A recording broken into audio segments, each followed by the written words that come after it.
la soo gaarsiiyay gudaha magaalada Balligubadle dhaawac tiraahan ilaa 6 dhaawac hase yeeshee dhaawac uu soo socdaa dhimasho dhaawac farbadan waa jira wad arkaysan dhakhtarka Balligubadle sida uu ceryoonka maanta u yahay daawadayaal waxaan idin la socodsiinaynaa ummadaas magaalada Dacwaley waxa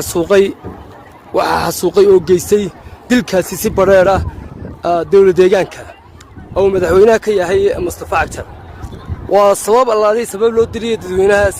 garmaysa dhimasho farbadanna waa la sheegaya inkastoo aanan xaqiijin oo aan cadeyn ku soo dhawow farxaanow waxaad ahayd goobjooge ka yimid goobta dagaalka waxaana siday niman dhaawac